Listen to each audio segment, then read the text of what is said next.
शिवरात्रि के दिन बेर चढ़ाने का बड़ा महत्व है और शिवरात्रि पर चढ़ा हुआ वो बेर उठाकर ले आइए और उस बेर को उठाकर रख लीजिए। मान लो किसी को उदर से जुड़ी हुई जब तकलीफ रहती है, पेट से जुड़ी हुई तकलीफ रहती है, पेट से जुड़ी हुई कोई भी प्रॉब्लम हो, अगर पेट से जुड़ा हुआ कोई भी रोग आपको लग गया और डॉक्टर की दवाई चल रही है, सारी औषधि चल रही है, जो शिवरात्रि पर आपने बेर चढ़ाया है वो बेर अगर आपके यहां रखा हुआ है, वो बेर उस रोग वाले व्यक्ति को खिला दीजिए। आधे घंटे के अंदर पेट का दर्द, पेट की तकलीफ, पेट का कैसा भी रोग होगा एकदम आराम लग जाएगा। उस बेर में इतना प्रबलता आ जाती है शंकर को जो शिवरात्रि के दिन बेर चढ़ाया जाता है। घर में क्लेश रहता हो, बहुत ज्यादा लड़ाई झगड़े हो रहे हैं, सास बहू के झगड़े, ना बहू कुछ सुनने को तैयार ना सास सुनने को तैयार, और घर में बेचारे पुरुषों की आपत, यहाँ भाई भाई झगड़ रहे हो, सास बहू में झगड़ रही हो, कुछ मत करिए। गेहूं की बाली को तोड़ो, गेहूं की बाली जानते ना, जिसमें आप लोग तो गेहूं की बाली को तोड़ना है और बाली 7 बाली तोड़कर अपने घर में घुमाकर अपने घर का नाम और गोत्र बोलकर उसको शंकर को समर्पित कर दीजिए। जिंदगी में कभी सास बहू का झगड़ा नहीं होगा हमारा। शिवरात्रि के दिन उसको समर्पित करिए, आपके घर में कभी क्लेश नहीं बस। और शिवरात्रि के दिन रात्रि को 12 बजे शंकर भगवान पर एक धतूरा चढ़ा दो। क्या चढ़ाना है? जम के बोलिए, धतूरा। ये शंकर भगवान को धतूरा चढ़ा दो। 12 बजे रात्रि को शिव जी पे धतूरा चढ़ाओ, आधे घंटे तक धतूरा चढ़े रहने दो और आप श्री शिवाय नमस्तुभ्यम का जाप करो। जिस शंकर जी पे धतूरा चढ़ाए उस मंदिर के बाहर बैठकर कौन सा मंत्र जपना है? श्री शिवाय नमस्तुभ्यम।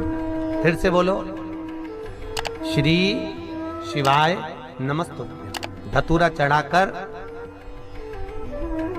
श्री शिवाय नमस्तुभ्यम का स्मरण करिए।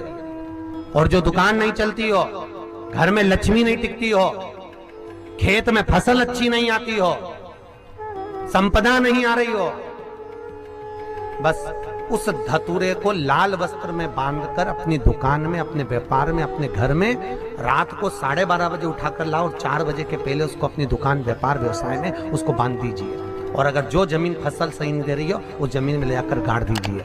आपको जीवन में कभी तकलीफ नहीं भोगना पड़ेगी, लक्ष्मी बढ़ती चली जाएगी महाराज, संपदा बढ़ेगी। जो व्यक्ति ज्यादा बीमार रहता हो, बहुत बीमारी उसको घेरे रहती हो, परेशान रह रहा हो, बीमारी बनी हुई है, तो बोर चढ़ाइए। बेर क्या बोलते हैं यहाँ पर? बेर की बोर, वो खाने वाला बेर जो होता है, उस बेर को 7 बेर ले लो और 7 बेर को लेकर अपने ऊपर से घुमाकर शिवरात्रि की दोपहर के 12 बजे शंकर भगवान के शिवलिंग पर ले जाकर उस बेर को चढ़ा दीजिए। आपका रोग, आपकी बीमारी मात्र 3 महीने के अंदर समाप्त हो जाए। शिवरात्रि के दिन बेर चढ़ाने का बड़ा महत्व है और शिवरात्रि पर चढ़ा हुआ वो बेर उठाकर ले आइए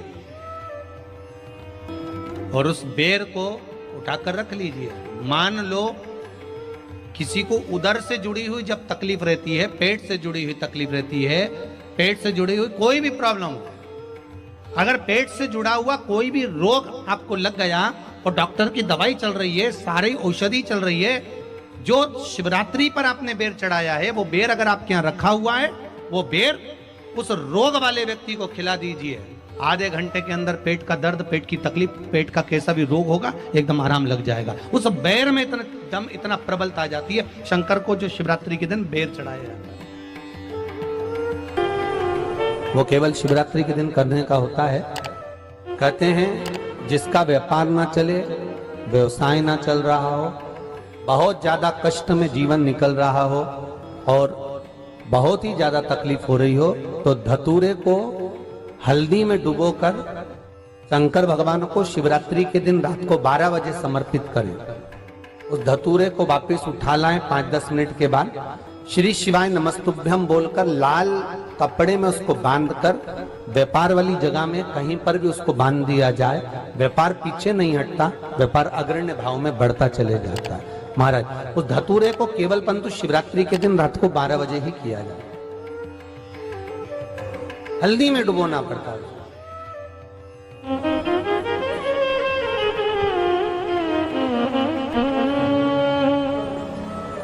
यही प्रमाण एक क्रम में और है महाराज जी। लिंग पुराण कहती है, मान लो किसी व्यक्ति को कोई एक भारी बीमारी हो गई, बड़ा रोग हो गया, और वो रोग डॉक्टर कह रहा है कि ये ठीक नहीं होना है, बहुत तकलीफ उसमें है और कष्ट ही कष्ट है, वो ठीक नहीं हो रहा, दवाइयां लग रही, गोलियां खा रहे हैं, तो महाराज उसका भी वर्णन है। 7 धतूरे, कितने धतूरे लेना है? 7 धतूरे। कोई सी भी शिवरात्रि से मतलब महीने में एक बार शिवरात्रि आती है, प्रत्येक महीने आती है। किसी भी शिवरात्रि के दिन 7 धतूरे लेकर, एक धतूरे में मौली, लच्छा, नाड़ा लपेटकर, चंद्रमौली भगवान का स्मरण कर उस मौली को लपेटकर 6 धतूरे में हल्दी लगाकर शंकर भगवान की जो जलाधारी है, जलाधारी में आपको पहले भी वर्णन किया है, शंकर भगवान का ये शिवलिंग है, ये जलाधारी है, ये भगवान का जल निकलने का स्त्रोत, चरणारविंद का भाव। शिवलिंग जहां रखा हुआ है, ये पार्वती जी का हस्त कमल, जो ये गोल भाग है, ये पार्वती का हस्त कमल, जहां शिवलिंग रखा है। जहां से जल नीचे गिरता है, उसके सीधे भाग में श्री गणेश जी महाराज का स्थान है, उसके उल्टे भाग में श्री कार्तिकेय जी का स्थान है। जलाधारी के सामने एक मोटी सी लाइन होती है, कहीं सांप बना होता है, कहीं स्थान बना होता है। जो मोटी सी लाइन है, ये शंकर भगवान की सबसे छोटी लड़की अशोक सुंदरी का स्थान है। जलाधारी के ऊपर जो 3 टेकी लगी है, ये भृगु ऋषि का भृंगी गण का स्थान।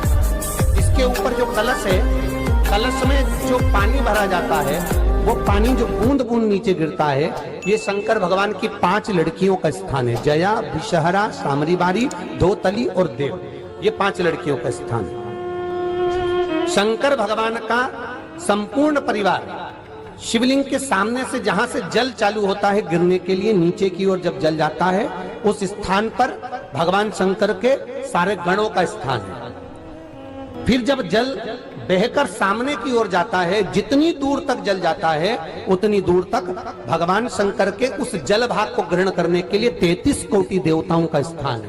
इसलिए उस जल को हम लांघते नहीं है, क्योंकि वहां 33 कोटि देवता विराजमान रहते हैं महाराज। तो जो बीमारी डॉक्टर ने बता दी और बहुत बड़ा रोग हो गया और शरीर में कष्ट है, ठीक नहीं हो रहा, चाहे लीवर से जुड़ा हो, चाहे किडनी से जुड़ा हो, चाहे कैंसर से जुड़ा हो, और मान लो शरीर में कहीं गांठ भी हो गई है और वो मिटी नहीं रही हो, तो महाराज निवेदन है 7 धतूरे, एक धतूरे पर मौली लपेटकर वो शंकर जी के शिवलिंग के ऊपर चढ़ाना। 6 धतूरे, उसमें से एक धतूरा भगवान श्री गणेश जी का स्थान, दूसरा धतूरा श्री कार्तिकेय जी का स्थान, तीसरा धतूरा अशोक सुंदरी का स्थान। महाराज शंकर भगवान की जगदम्बा जी के हस्त कमल के ऊपर एक धतूरा, एक धतूरा जहां से जल नीचे की ओर बहकर जा रहा हो, पानी जिस जगह से नीचे गिर रहा हो, बिल्कुल वहीं पर एक धतूरा चढ़ा देना है। उस धतूरे को चढ़ाने के बाद वो धतूरा वापस लेकर आना है। अवधूतेश्वर महादेव का नाम लेकर या चंपेश्वर महादेव का नाम लेकर उस धतूरे को, जो बीमार व्यक्ति है उसका स्पर्श कराकर बेलपत्री के पेड़ के नीचे पटकवा देना है महाराज। धीरे धीरे रोग में आराम मिलना प्रारंभ हो जाता है, औषधियां धीरे धीरे समाप्त हो जाती हैं और व्यक्ति स्वस्थ हो जाता है। ये केवल शिवरात्रि के दिन ही होता, 12 महीने शिवरात्रि।